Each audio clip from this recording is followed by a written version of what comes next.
Bonjour à tous! Aujourd'hui je vous montre comment réaliser la couverture de mon album Sœur Vagabonde in Japan. Pour ceux qui ont suivi les tutos de la première version de cet album, vous remarquerez que j'ai procédé différemment pour concevoir cette couverture. Tout d'abord, nous allons avoir besoin de deux morceaux de carton gris de 8 cm sur 22 cm, d'épaisseur 2 ou 3 mm, et de deux morceaux de 29 cm sur 22 cm. Un pour le fond, et un autre de la même taille pour la couverture de devant que nous allons découper de cette façon à ces mesures. N'hésitez pas à mettre sur pause à ce moment pour reporter toutes les mesures.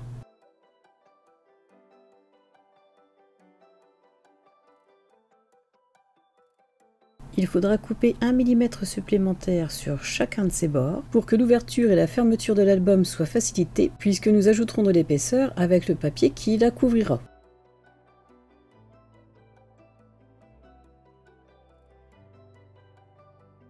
Sur une feuille de cardstock Florence de couleur cassis, je fais des marques à 2,5 cm en bas et à gauche. Je place cette partie de couverture sur les marques repères. Et à ce niveau, je fais des marques à 2,5 cm. Sur ce côté aussi.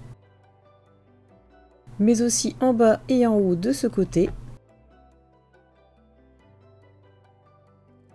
Et à l'intérieur.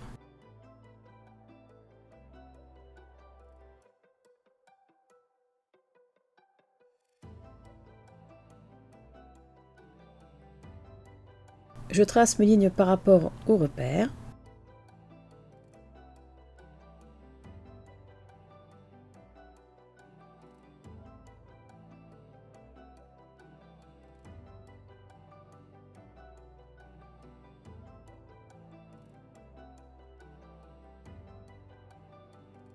Je place mon carton gris pour vérifier si tous les repères sont mis. Ici, j'en ai oublié un. Je fais donc des repères à 2,5 cm du bord.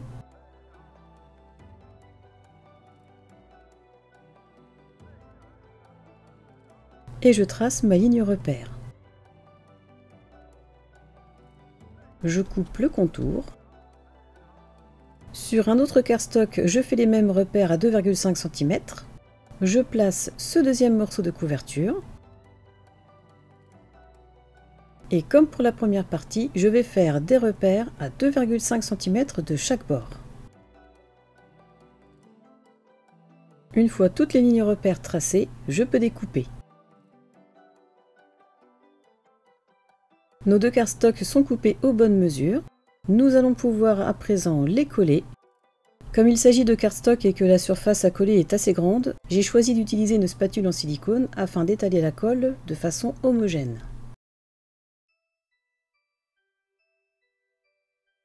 Je fais en sorte d'en mettre sur toute la surface en étalant bien afin d'éviter de faire des bosses de colle.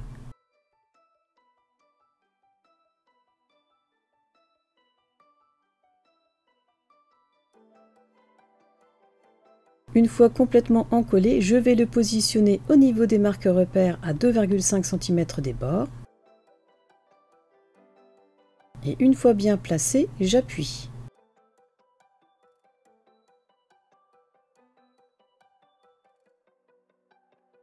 Et je vais procéder exactement de la même façon pour cette partie. Pour la suite, je vais utiliser le kit de reliure de la marque Artist Décor.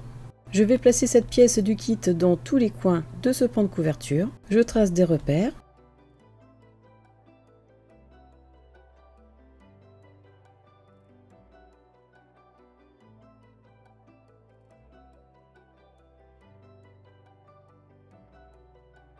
À l'aide d'une règle et d'un cutter, je coupe les coins qui dépassent au niveau des lignes.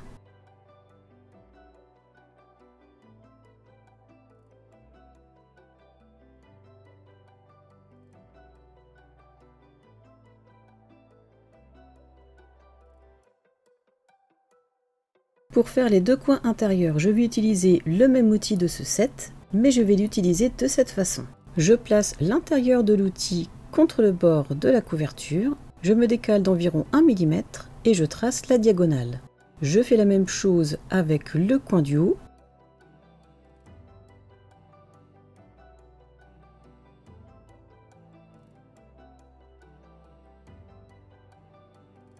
Je positionne mon cutter à environ 1 mm de ce coin et je coupe la diagonale. Je fais la même chose de ce côté en laissant bien 1 mm au niveau du coin.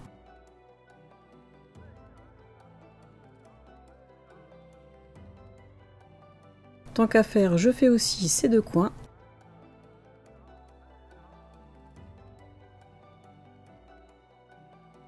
Et je commence à travailler les bords en les ramenant vers le haut à l'aide de mon plioir.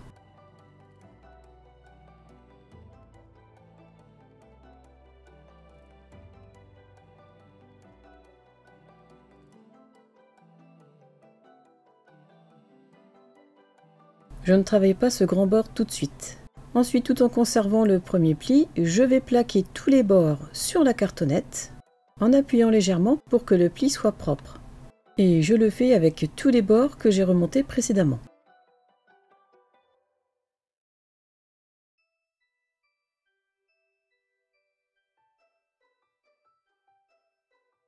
Une fois terminé, j'encolle ce premier bord.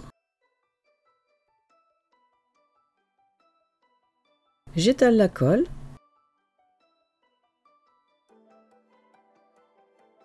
Je ramène le bord sur la cartonnette et j'appuie bien. J'appuie sur ces deux côtés pour écraser les deux autres bords. J'encolle celui-ci.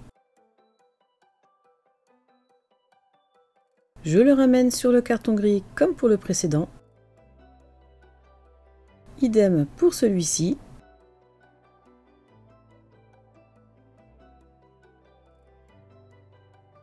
J'essuie l'excédent de colle au besoin. Ensuite, j'encolle le bord de ce côté. Comme pour les autres, je le ramène vers le haut. Je travaille légèrement le coin. J'encolle celui-ci. Et je le ramène comme les autres.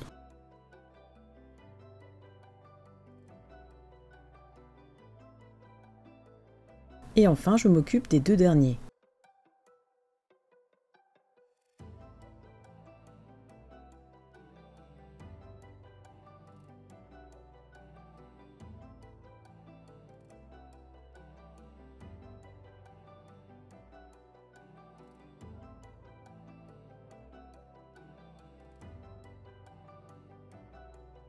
Voilà donc le premier pan de couverture terminé.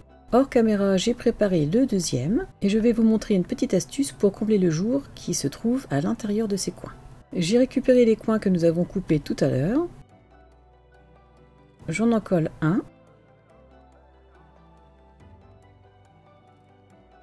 Je le place dans la diagonale du coin créée par les deux bords.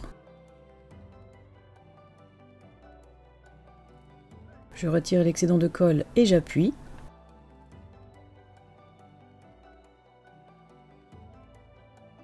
Une fois bien collé, je le retourne et à cet endroit, je fais une toute petite incision avec ma paire de ciseaux et je rabats ces tout petits morceaux sur l'épaisseur de la couverture. Cette façon de procéder vous permettra de camoufler un peu plus la cartonnette visible à l'intérieur de ces angles.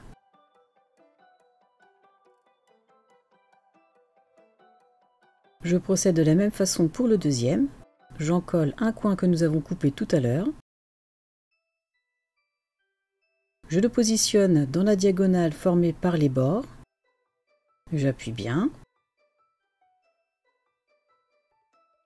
Je retourne la couverture. Je fais une toute petite incision dans le coin.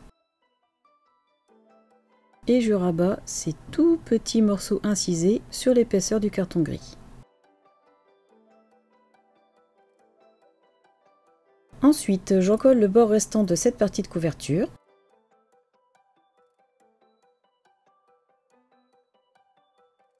Je vais utiliser le T de ce kit de reliure et le placer ici, ce qui me permet de positionner au mieux la première tranche de la couverture.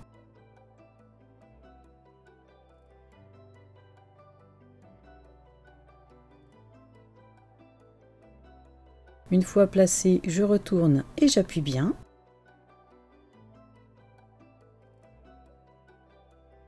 Dans du cardstock de couleur iguane, j'ai coupé un morceau de 26 cm sur 12 et j'ai tracé un contour à 2 cm de chaque bord. J'encolle l'intérieur, y compris le bord gauche.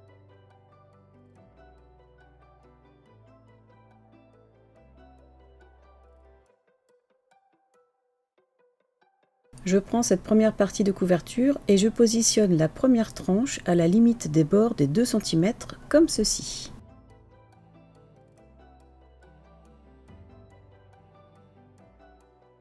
Une fois en place, je retire l'excédent de colle et j'appuie bien.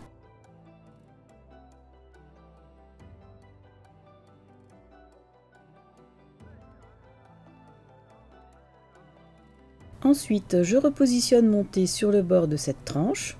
Je marque une ligne de repère. J'encolle uniquement cette partie sans dépasser de la ligne repère. Je pose sans appuyer l'autre partie de couverture. Je repositionne mon thé et j'ajuste le carton gris.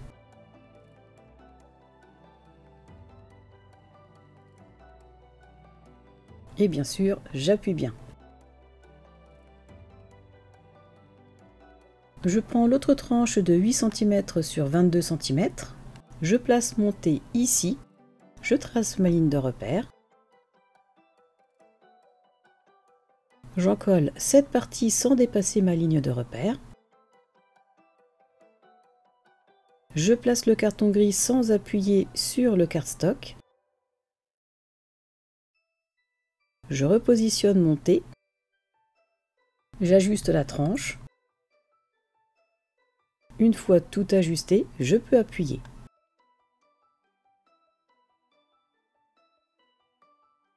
J'ai préparé les mêmes morceaux de cardstock que tout à l'heure de 26 cm sur 12, que je place un peu sous le carton gris. Je place le thé à la limite de la ligne et je trace la ligne de repère à l'intérieur du thé.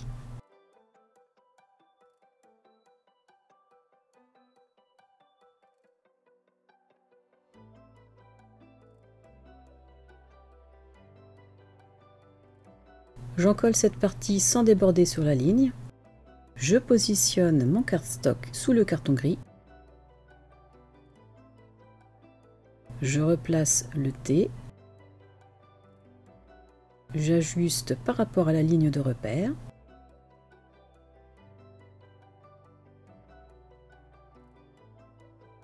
Je retourne l'ensemble et j'appuie.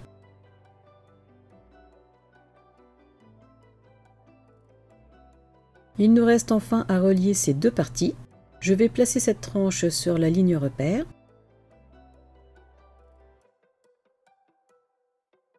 J'encolle donc toute cette partie jusqu'à la limite de la ligne,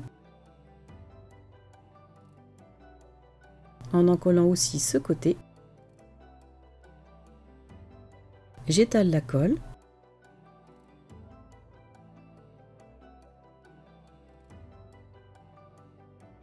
Je positionne sans appuyer cette tranche. Je place le thé contre le carton gris et je peux ajuster. Je retire le thé.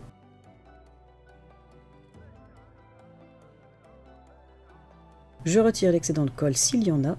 Je retourne la couverture et j'appuie.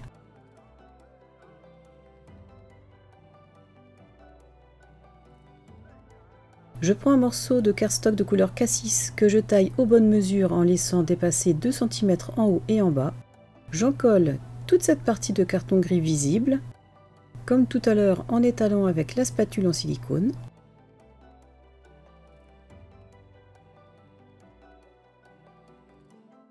Puis j'y collerai ce morceau de cardstock. Une fois collé, je retourne la couverture. Je vais remonter les bords de cardstock en les travaillant à l'aide de mon plioir. Je le fais en haut et en bas.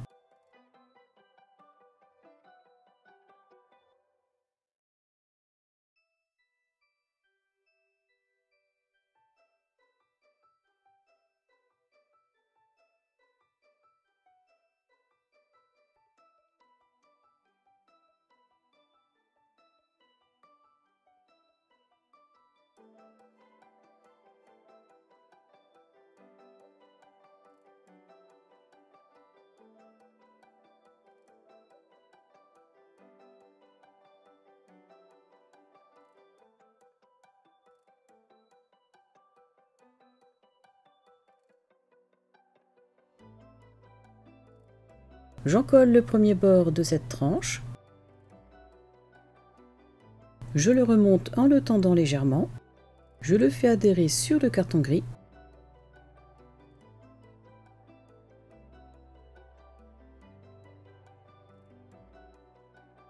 Toujours penser à retirer l'excédent de colle.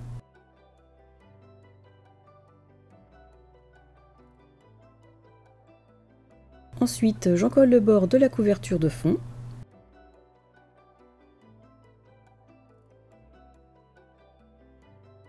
Je le remonte à l'aide de mon plioir et le rabat sur le carton gris en le tendant un petit peu et je fais adhérer.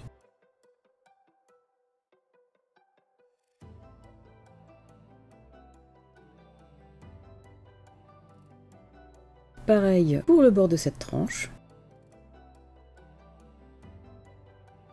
Une fois encollé, je la rabats sur le carton gris. Je le tends légèrement et j'appuie pour faire adhérer.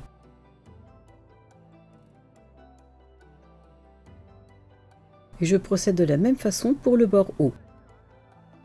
Une fois tous les bords collés, j'ai ajouté 2 morceaux de cardstock iguane de 12 cm sur 21,5 que j'ai collés au niveau des 2 tranches.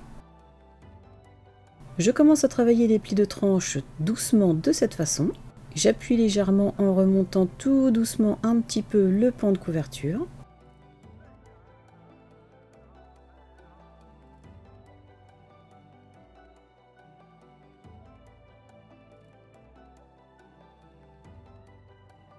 Je fais pareil de l'autre côté.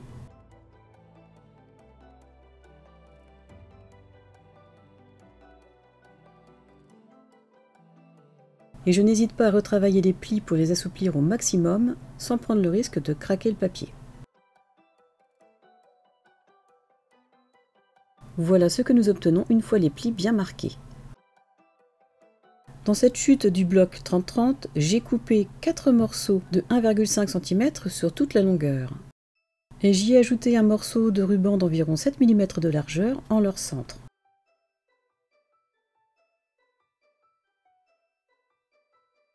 Je vous montre comment j'ai procédé sur cette dernière bande.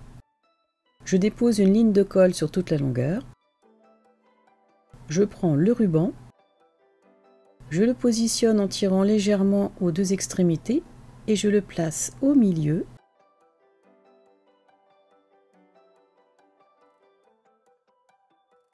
Je retire l'excédent de colle. Je réajuste un petit peu. Et j'appuie. Et pour finir, je vais ancrer les bords de ces 4 bandes.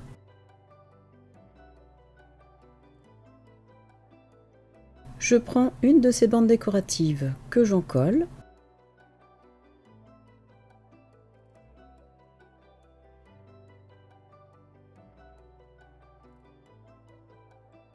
Je la place en la centrant par rapport à la frontière des 2 couleurs, en faisant attention de ne pas déborder sur le pli de la tranche. Je retire l'excédent de colle et j'appuie. J'en colle une seconde bande.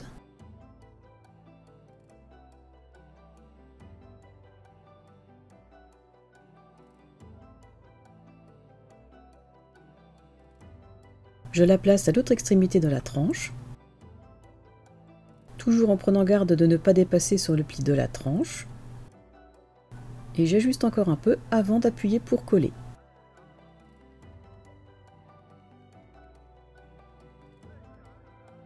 J'ai collé les 2 autres bandes sur les côtés de cette tranche.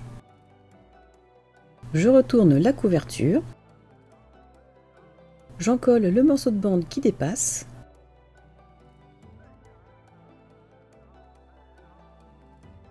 J'étale la colle. Je le remonte doucement vers l'intérieur de la tranche. Je le mets bien droit. Je le tire un peu. Et j'appuie.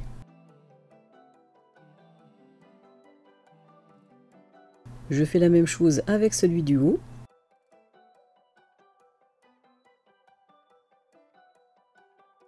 J'étale la colle.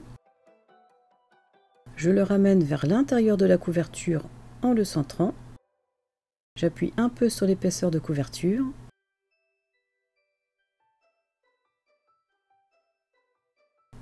Et j'appuie bien. Et je vais faire la même chose avec les autres bandes. La couverture extérieure est à présent terminée. J'espère que vous avez apprécié. Si vous aimez les petits changements que j'ai effectués dans cette nouvelle version de l'album, n'hésitez pas à me le dire. Vos avis sont toujours les bienvenus. En attendant la prochaine vidéo, je vous souhaite de passer une excellente journée et je vous dis à bientôt. Au revoir!